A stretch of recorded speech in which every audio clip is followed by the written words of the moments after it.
دے دیں تو پھر تو بہت سارا گند ہو جائے گا، جو اس میں بہت گند نکلتا ہے جس سے گھن آتی ہے انسان کو.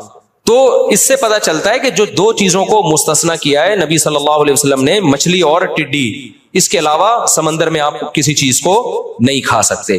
ایک اور اہم ترین بات یہ کہ دیکھو جس چیز میں ابتلا ہوتا ہے نا، اس کے بارے میں ایک دو حدیثوں سے مسئلہ حل نہیں ہوتا. ابتلا کا مطلب صحابہ کرام، یہ جو عرب ہے یہ تو تین طرف سے جزیرہ ہے، جزیرہ نما ہے ان کے یہاں تو تینوں طرف. اگر سمندر میں مچھلی کے علاوہ بھی مخلوق حلال ہوتی تو کسی ایک صحابی یا تابعی سے ثابت تو ہوتا کہ انہوں نے جھینگا یا کیکڑا کھایا ہو، جبکہ کوئی ضعیف حدیث بھی ہمیں اس بارے میں نہیں ملتی. حالانکہ جو ساحل سمندر پہ رہتے ہیں وہ تو جتنا شوق سے مچھلی کھاتے ہیں اس سے زیادہ جھینگا اور کیکڑا کھا رہے ہوتے ہیں وہ. تو یہ بہت مضبوط دلیل ہے امام حنیفہ کی. جو میں نے بتایا تھا نا، وہ امام صاحب پہلے قرآن کو وہ زیادہ اہمیت دیتے ہیں. تو قرآن کی جو دو آیتیں ہیں نا کہ تمہارے لیے مردار کو حرام قرار دیا گیا ہے، حدیث میں صرف مچھلی کو مستثنا کیا گیا ہے، تو اس آیت کو، اور پھر خبائث حرام ہے. تو کہتے ہیں اگر یہ سب چیزیں آ جائیں تو اس میں تو پھر کچھوے اور مگرمچھ اور بھی اور اس سے بھی زیادہ ایسی چیزیں جو انسان روز کو پھینکتا ہے کہ یار یہ کیا گند ہے. تو کسی صحابی سے ثابت نہیں ہے، کسی تابعی سے ثابت نہیں ہے کہ مچھلی کے علاوہ کسی بھی چیز کو انہوں نے ایک دفعہ کھانا بھی ثابت نہیں ہے. تو اس لیے، اور پھر ویسے بھی گوشت جو ہے نا، گوشت اس میں اصل ہے حرمت. جب تک حلال ہونے کی دلیل نہ ہو اس کو کیا سمجھا جائے گا؟ حرام سمجھا جائے گا، جب تک حلال ہونے کی دلیل نہ ہو. تو سمندر کی دیگر جتنی مخلوق ہے، اگر دلائل اس میں ٹکرا رہے ہیں کہ پتہ نہیں حلال ہے حرام ہے، تو جب تک حلال ہونے کی واضح دلیل نہیں ہوگی شریعت کے اصول کے مطابق اس کو حرام ہی سمجھا جائے گا. کیونکہ گوشت میں شریعت نے احتیاط کا حکم دیا. اس کی مثال ایسے ہے کہ جیسے آپ نے کسی جانور کو اللہ کا نام لے کے شکار کیا، گولی لگی اور ادھر سے کسی کتے نے بھی آگے مار دیا اس کو. اب آپ کو نہیں پتا چل رہا کہ یہ آپ کی تیر کی مثال دے رہا ہوں میں، زیادہ بہتر ہے کہ آپ کے تیر سے یہ مرا ہے یا کتے کے کاٹنے سے مرا ہے، تو وہ حرام ہے آپ کے لیے. کیونکہ اس میں کیا پیدا ہو گیا؟ شک پیدا ہو گیا. جب تک یقین نہ ہو اس کو حرام سمجھا جائے گا. اب اسلامی ملکوں میں چونکہ سب مسلمان ہی ہیں تو وہاں تو شک کرنے کی ضرورت نہیں ہے. غیر مسلم ملک میں ہم کہتے ہیں کہ اگر آپ کے پاس ذبیحہ آیا تو آپ اس بیس پہ نہیں کھا سکتے. کوئی گوشت آیا، ذبیحہ نہیں، گوشت آیا آپ کے پاس، آپ امریکہ میں، تھائی لینڈ میں کہیں تھے، گوشت پکا کے لے آیا کوئی غیر مسلم. امکان تو ہے، ہو سکتا ہے کسی مسلمان سے ذبح کرایا ہو، لیکن اس امکان کی بیس پہ آپ کھا سکتے اس کو؟ نہ، آپ تحقیق کرو گے بھائی کیسے کسی مسلمان سے ذبح کرایا کہ نہیں کرایا. اور اگر وہ خبر دیتا ہے تو اس کی خبر پر بھی اعتماد نہیں ہے. کوئی حلال سرٹیفکیٹ دکھاؤ، کوئی ادارہ دکھاؤ. اس لیے ہم کہتے ہیں غیر مسلم کنٹری میں تحقیق کرنی پڑے گی آپ کو. تو اس سے پتہ چلتا ہے کہ گوشت میں اصل یہ کہ وہ حرام ہے جب تک حلال ہونے کی دلیل نہ ہو. نباتات میں اصل یہ کہ حلال ہیں جب تک حرام ہونے کی دلیل نہ ہو. کیونکہ نباتات ہر قسم کے کھا سکتے ہیں، اس میں جب تک حرام ہونے کی دلیل نہیں ہوگی تو آپ حلال ہی سمجھیں گے. لیکن گوشت میں جب تک حلال ہونے کی دلیل نہیں ہوگی آپ اس کو کیا سمجھیں گے؟ حرام سمجھیں گے. تو امام حنیفہ یہ کہتے ہیں کہ بھئی مچھلی کے حلال ہونے پر تو دلائل ہیں، قرآن میں بھی تذکرہ کر دیا، نبی نے بھی کھایا اس کو، صحابہ بھی کھاتے تھے، صحیح حدیث ہے کہ دو ہمارے لیے مردار حلال ہیں. اس کے علاوہ کے بارے میں دلائل یہ کہتے ہیں کہ ناجائز ہے. اور اگر آپ ان دلائل سے نہیں مانتے تو وہ خاموش ہے شریعت اس بارے میں. تو جب تک ان کے حلال ہونے کی واضح دلیل نہیں ہوگی ان پہ ناجائز ہونے کا ہی احتیاطاً فتویٰ لگایا جائے. سمجھ میں آ رہی ہے بات؟ ایک آخری بات کر کے میں اس بحث کو سمیٹتا ہوں. یہ اختلاف تو ہے کیکڑے میں اور جو بھی مگرمچھ وغیرہ سب چیزوں میں ہم اس کو ناجائز سمجھتے ہیں، صرف مچھلی کو. جھینگے کے بارے میں خود حنفیوں میں اختلاف ہے، صرف جھینگے کے بارے میں. وہ اس اختلاف کی بیس یہ ہے کہ جیسے حضرت مفتی تقی عثمانی صاحب وہ جھینگے کو جائز کہتے ہیں، حالانکہ وہ فقہ حنفی ہی کو فالو کرتے ہیں. وہ جائز اس بیس پہ کہتے ہیں کہ یہ مچھلی ہی کی ایک قسم ہے، سمندر کی مچھلی حلال ہے یا نہیں ہے. تو اب وہ کہتے ہیں کہ یہ کس کی قسم ہے؟ مچھلی کی قسم ہے. جب مچھلی کی قسم ہے تو یہ جائز ہے. جبکہ ہمارے ہاں جو احناف میں جو جمہور علماء ہیں وہ کہتے ہیں کہ مچھلی کی قسم میں یہ داخل نہیں. حضرت مفتی تقی عثمانی صاحب کا جو استدلال ہے وہ یہ ہے، میں نے پورا ان کا رسالہ پڑھا. اس طرح بنگلہ دیش کے علماء بھی اس کو مچھلی کی قسم میں داخل کرتے ہیں. مفتی عبدالسلام چاٹگامی رحمۃ اللہ علیہ، بڑے مفتی تھے بنوری ٹاؤن کے، بنگلہ دیش سے ان کا تعلق تھا، وہ بھی کہتے تھے یہ مچھلی کی قسم میں داخل ہے. اور اس کی دلیل وہ یہ دیتے ہیں کہ بھائی جتنی بھی لغت کی کتابیں ہیں نا اس میں جھینگا مچھلی لکھا ہوتا ہے. کیا لکھا ہوتا ہے؟ جھینگا مچھلی. جو مولانا یوسف الجہانوی شہید رحمۃ اللہ علیہ تھے، یا مفتی رشید احمد صاحب، یا جو ہمارے جو جامع رشید کا فتویٰ ہے وہ یہ ہے کہ بھئی یہ مچھلی کی قسم میں داخل نہیں ہے. اور اس کے دلائل، پہلی بات میڈیکل سائنس، کیونکہ ہر فیلڈ میں نا اس کے ماہرین کی رائے کا اعتبار ہوتا ہے. تو جتنے بھی ڈاکٹروں سے ہم نے رابطہ کیا ہے، مفتی رشید احمد صاحب کے دور میں تو تمام ڈاکٹر، بہت سارے ڈاکٹروں کا پورا پینل بلایا تھا اور ان کا تھا میڈیکلی یہ کیا ہے. انواع ہوتی ہیں نا جانوروں کی، تو کیا مچھلی میڈیکلی کسی بھی طرح سے جھینگا جو ہے وہ میڈیکل سائنس کی نظر میں کسی بھی طرح مچھلی کی اقسام میں داخل ہے یا نہیں ہے؟ تو ان ڈاکٹروں کی رائے یہ تھی کہ میڈیکلی انسان کو گدھا کہہ دینا اتنا عجیب نہیں ہے، جھینگے کو مچھلی کہہ دینا بہت، کیونکہ انسان اور گدھے میں بہت ساری چیزیں ایک جیسی ہیں، ریڑھ کی ہڈی ہے، چلتے ہیں دونوں، لنگس ہیں، سمجھ رہے ہیں کہ نہیں سمجھ، بہت ساری چیزوں میں مماثلت ہے. میں یہ نہیں کہہ رہا کہ انسان گدھا ہے ڈاکٹروں کی نظر میں، یعنی ان میں بہت ساری چیزیں آپس میں کیا کرتی ہیں، میچ کرتی ہیں. جھینگے میں اور مچھلی کا تو کوئی عضو بھی ایک دوسرے سے مشابہ نہیں ہے. تو وہی کہتے تھے کہ میڈیکلی تو یہ امپاسبل ہے کہ آپ جھینگے کو مچھلی کی اقسام میں داخل کر لیں. حضرت اقدس حضرت مفتی تقی عثمانی صاحب اس کا جواب یہ دیتے ہیں کہ بھائی ہمیں اتنی پیچیدگی میں میڈیکلی جانے کی ضرورت نہیں، عرف میں اگر اس کو مچھلی سمجھا جاتا ہے تو ہم کیا سمجھیں گے، مچھلی. تو عرف میں تو لکھا ہوا ہے، یعنی وہ میڈیکل سائنس پہ وہ کہہ رہے ہیں اس کا مدار نہیں ہوگا، بلکہ اس کا مدار ہوگا ڈکشنری میں، لغت میں اس کو مچھلی لکھا گیا ہے، تو اب اتنی پیچیدگی کی کیا ضرورت ہے، گنجائش کا پہلو دو لوگوں کو. لیکن اس کا جواب یہ ہے کہ لغت میں جو حضرت مفتی رشید احمد صاحب نے اس کا جواب دیا ہے ان کے رسالے کا، کہ لغت میں مچھلی لکھنے سے یہ کہہ دینا کہ عرف میں مچھلی سمجھا جاتا ہے یہ ٹھیک نہیں ہے، کیونکہ لغت میں تو سمندری گھوڑا بھی ہے، تو کیا ہم اس کو گھوڑے کی اقسام میں داخل کر لیں گے؟ لغت تو یہ دیکھتی ہے کہ ذرا سی بھی مناسبت ہونا تو اس کو کوئی نام دے دیا جائے. عرف میں جھینگے کو مچھلی سمجھا بھی نہیں جاتا. میں اگر آپ سے کہتا ہوں کہ جاؤ مچھلی لے کر آؤ تو کوئی جھینگا لے کر آئے گا؟ میں اگر قسم اٹھاتا ہوں کہ اللہ کی قسم، میں نے خدا کی قسم میں مچھلی نہیں کھاؤں گا، اگر جھینگا کھا لے گا تو اس کی قسم نہیں ٹوٹے گی، کیونکہ اس نے مچھلی نہیں. عرف میں یہی یعنی مفتی بھی کہے گا کہ تم کیا سمجھ رہے تھے جھینگا اس میں داخل، وہ کہے گا نہیں میں تو جھینگا کھایا، مچھلی تھوڑی کھائی ہے میں نے. تو اس سے پتہ چلتا ہے کہ عرف میں بھی اس کو مچھلی نہیں سمجھا جاتا. تو اس لیے ہماری رائے میں اس کے یہ والے جو دلائل ہیں نا کہ مچھلی کی اقسام میں نہیں ہے، یہ دلائل کی دنیا میں بہت مضبوط ہے.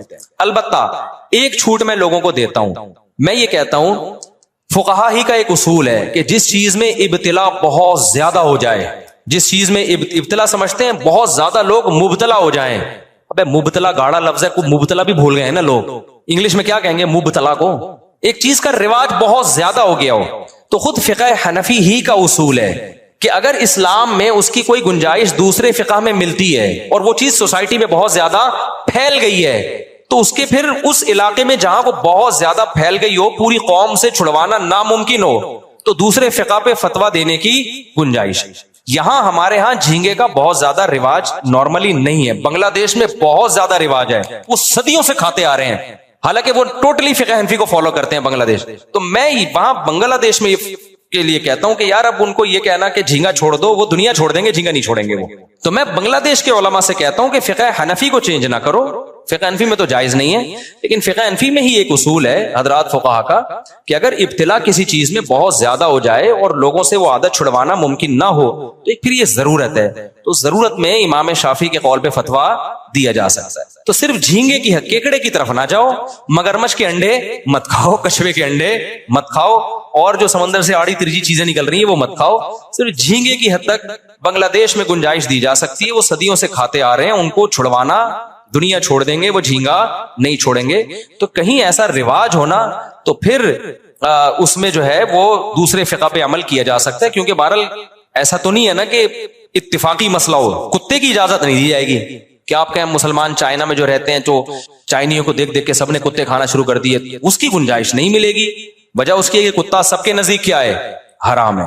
لیکن جہاں علماء مجتہدین ہی کا اختلاف آ جائے، ائمہ اربعہ ہی کا اختلاف آ جائے، چاروں اماموں کا اختلاف آ جائے، چونکہ ان اماموں کو بھی ہم بڑی ویلیو دیتے ہیں، تو ہم یہ کہتے ہیں کہ اگر کسی علاقے میں بہت زیادہ رواج پڑ گیا ہے تو اس کو چھوڑنا ممکن نہیں ہے، تو بھائی اس اختلاف کا فائدہ ایسی جگہ پہ اٹھایا جا سکتا ہے. اس کی ایک مثال دے دوں کہ اگر کسی عورت کا شوہر مارکیٹ سے شارٹ ہو گیا، گم ہو گیا، پتہ ہی نہیں کہ سالوں نے اٹھایا ہے یا پولیس نے اٹھایا ہے یا کہاں ہے، یا 1 سال ہو گیا، 2 سال ہو گیا، 3 سال ہو گئے، 4 سال ہو گئے، تو فقہ حنفی، فقہ شافعی، فقہ حنبلی، تینوں فقہ میں جب تک اس کی موت کا 100% یقین نہیں ہو جاتا، عورت کہیں اور شادی بولو نہیں کر سکتی. نہیں، کسی کے نکاح میں جب تک یقین نہیں ہوگا ہم کیسے، اور یقین ہوتا ہے 100 سال کے بعد جا کے، 99 سال کے بعد جا کے، تو 99 سال میں رہ گیا وہ خود ہو سکتا ہے مر جائے، اس وجہ میں کہ نہیں کر سکتی وہ 99 سال ایک تعبیر ہے کہ 99 سال تک نہیں، مطلب یہ کہ نہیں کر سکتی. اب ہوا یہ تھا ہندوستان میں ہندو بلوائی آتے تھے، بہت سارے مسلمانوں کو کاٹ کے چلے جاتے تھے، اس میں لاکھوں مسلمان لاپتہ ہو گئے. جب یہ ظلم ہوا ہے نا ہندوستان میں، اب بھی ہوتا رہتا ہے، ہزاروں عورتیں کا پتہ ہی نہیں کہ ان کا شوہر زندہ ہے کہ مر گیا. تو اب ایسی شدید ضرورت کے موقع پر ایک دو عورتوں کا مسئلہ تھوڑی تھا, ایک بلوا ہو گیا نا, عموم بلوا, ابتلا پھیل بہت زیادہ ہو. تو پھر مولانا شریف تھانوی رحمۃ اللہ علیہ اور جتنے بھی ہمارے دیوبند کے علماء ہیں انہوں نے مجلس کی, انہوں نے کہا کہ اگر ہم فقہ حنفی پہ رکھیں گے یہ تو ہزاروں عورتوں کو ان کا پتہ ہی نہیں چل رہا شوہر زندہ ہے مر گیا ہے. تو پھر فقہ مالکیہ کو لیا گیا ایسی شدید ضرورت کے موقع پہ. ہم کہتے ہیں عوام کے لیے جائز نہیں کہ خود ہی چھلانگے مارے, علماء خود سمجھتے ہیں کہ کس موقع پر دوسرے فقہ پہ فتویٰ دینے کی گنجائش ہے. تو خود علماء نے قائل کیا, بیٹھے اجلاس ہوئے, تو پھر فقہ مالکیہ پہ فتویٰ دیا گیا بھئی ایسی شدید ضرورت میں ہزاروں عورتوں کا مستقبل داؤ پہ لگ رہا ہے. تو فقہ مالکیہ میں یہ ہے کہ عورت 4 سال انتظار کرے, کیس کرے عدالت میں, جج یہ سمجھتا ہے کہ مارکیٹ میں مل ہی نہیں رہا شوہر, تو پھر وہ اس کا نکاح عدالت ختم کر کے کہیں اور نکاح کرا دے گی. پھر پرانا والا شوہر اگر مل گیا تو مالکی فقہ میں تو ہے کہ نئے والے کے ساتھ ہی رہے گی, لیکن فقہ حنفی میں علماء نے کہا ہم نے چونکہ ضرورت کی وقت تک کی حد تک لیا ہے, تو اب جب پرانا آ گیا ہے تو اب ضرورت کیا ہو گئی, ختم. اب یہ پرانے کے پاس جائے گی, نئے سے نکاح ختم کیا جائے گا اس کا. سمجھ رہے کہ نہیں سمجھ رہے؟ تو ضرورت کے وقت علماء خود گنجائش دیتے ہیں کہ بھائی, اور یہی اسلام کا ایک اختلاف کا ایک فائدہ ہے, ایک فلیکسیبلٹی رکھی ہے اللہ تعالیٰ نے تاکہ قیامت تک یہ دین اور مذہب چل سکے سوسائٹی کے حساب سے. تو خود سے یہ کام نہ کیا کریں پینترے بدلنے والا, لیکن علماء خود گنجائش دے دیتے ہیں جہاں ابتلا ہو, جہاں عادت چھڑوانا پاسبل ہی نہیں رہا تو گنجائش دے دیتے ہیں کہ بھائی کیکڑے کے بارے میں تو نہیں دیتے گنجائش, اسی طرح یہ مگرمچھ کے انڈے منڈے نہیں کھائیں آپ, ٹھیک ہے نا, لیکن جھینگے کے بارے میں خود حنفی علماء گنجائش دے دیتے ہیں کہ اگر کہیں ابتلا بہت زیادہ ہے تو بھائی اس پہ زیادہ شدت مت کرو, کھانے دو اس کو. امام شافعی کے قول کو لینے دو اس کو. میرا معمول یہ کہ میں نہیں کھاتا جھینگا, کیونکہ مجھے کیا ضرورت ہے بھائی, جیسیوں کم چیزیں, مچھلی کی 100 اقسام ہے, وہ پہلے کھا کے فارغ ہو جائیں تو جھینگے کے بارے میں سوچیں گے. لیکن اگر کوئی میرے سامنے بیٹھ کے کھا رہا ہو تو میں اس کو کچھ کہتا بھی نہیں ہوں, کیونکہ بہرحال علماء حنفیہ میں یہ اختلاف ہے, تو آپ کیوں اپنی رائے دوسرے پہ تھوپ رہے ہو. تو بہت سے لوگ ڈھٹائی کے ساتھ مجھے منہ چڑا چڑا کے جھینگے کھا رہے ہوتے ہیں میرے سامنے, تو میں اپنی رائے تھوپتا نہیں ہوں, تو کہتا ہوں کھانے دو, اب اختلاف ہے اس میں کیا کریں, کھا رہے تو کھانے دو. ایسا نہ ہو کہ اب آپ کھانا چھوڑیں تو جا کے ہر ایک کو ٹارچر کرنا شروع کر دیں. تو اختلافی چیز ہے تو اس کو ہلکا پھلکا ہی رہنے دیں, احتیاط خود کریں آپ. اتنی ساری چیزیں ہیں. امام صاحب کا موقف جو ہے دلیل کے لحاظ سے بہت مضبوط موقف ہے, بہت مضبوط موقف. کسی صحابی نے نہیں کھایا, کسی تابعی نے نہیں کھایا, بھائی مچھلی کھائی ہے تو مچھلی کھاؤ آپ. تو خلاصہ یہ نکلا کہ اگر کوئی میرے سامنے بیٹھ کے کتا کھائے گا وہ میں نہیں کھانے دوں گا, میں کہ تیری رائے تو ادھر بیٹھ کے کھا. جھینگا کھائے گا تو چونکہ اختلافی مسئلہ ہے اس کو میں کھانے دوں گا, مجھے کھلانے کی کوشش کرے گا تو میں نہیں کھاؤں گا.